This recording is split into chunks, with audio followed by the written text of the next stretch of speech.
Hello, and welcome to Film History This Week. I'm your non-greased-haired host, Daniel Tannenbaum. This week, we are exploring the film Death Wish, which debuted on July 24th, 1974. Death Wish stars Charles Bronson, Hope Lang, and Vincent Gardenia. The film opens with Paul and Joanna Kersey on their honeymoon, enjoying the beach and making sweet, sweet kisses on the cheek. They soon return to the normal grind of living in New York City in the 1970s.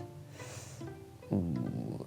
As Joanna and her daughter-in-law, Carol, get groceries, they catch the attention of three street thugs, one of which is an older Jeff Goldblum deep-faking as younger Jeff Goldblum. Or would it be the other way around? Damn you, Russia. Anyways, the thugs find the address for Joanna from the grocery delivery slip and sneak up into the apartment building. Then they violently attack Joanna and Carol. Censored for your safety. Paul learns of the accident from his son-in-law, Jack, and they travel to the hospital to find his wife succumb to her injuries, and Carol is in a state of catatonia. After the loss, Paul travels to Arizona to survey a new development for his architecture firm job, because you only get this buff when you draw up architecture plans. His new pal Ames takes him to a local gun club where we learn Paul has a slight love-hate relationship with guns. Well, you a peculiar conscientious objector. See, my father was a hunter. My mother was the other side of the coin. When my father was killed in a hunting accident, my mother won the toss. I never touched a gun since. Ames gives Paul a nicely wrapped gift to take home with him, which could either be a G.I. Joe doll or a gun. After his daughter doesn't get any better, they decide to drop her off at American Horror Story Asylum, and that's that. Paul almost gets mugged and uses his G.I. Joe gun, to kill his first assailant, after which he freaks out and throws up. But like a bad trip to Taco Bell, it may have hurt coming out or up, but damn if it doesn't feel good going down. I'm saying he had a craving for blood, just making sure that that's obvious. As Paul vigilantism grows, the crime rate in New York actually goes down. How crazy is that? But the silly police don't like their territory being stepped on, so they start trying to stop Paul. Enter Frank, lead inspector, frequent cold sufferer, and out to stop the vigilante.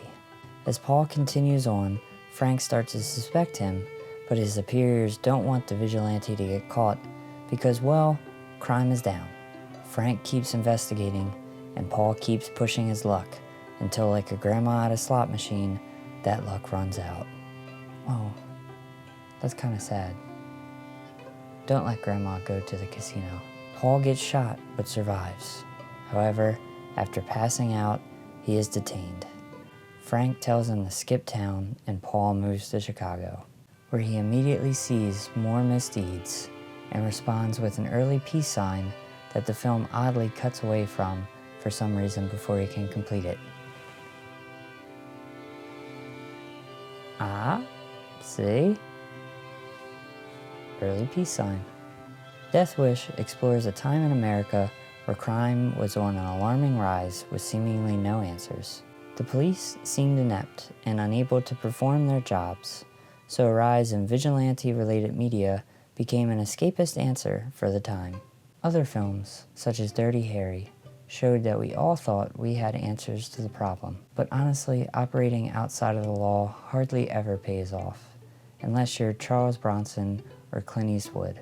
This was the first decade with the explosion of serial killers, and the perception of violence was worse than ever. With media outlets reporting more on crime rates and the aforementioned serial killers, the 70s media became enamored with violence. Death Wish was based on the novel of the same name by Brian Garfield, who would later lament the film's adaptation of his book since he felt it glorified the vigilante figure. In many ways, the film does.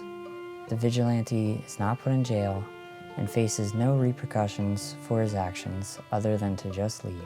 Does this solve the problem or just put the problem in a new location? The story ultimately does not give us any middle ground. Maybe as a society, we did not have the answers yet as of 1974, and the film was really trying to highlight this. Or they just knew they could keep making sequels if they kept Paul Kersey as a character alive.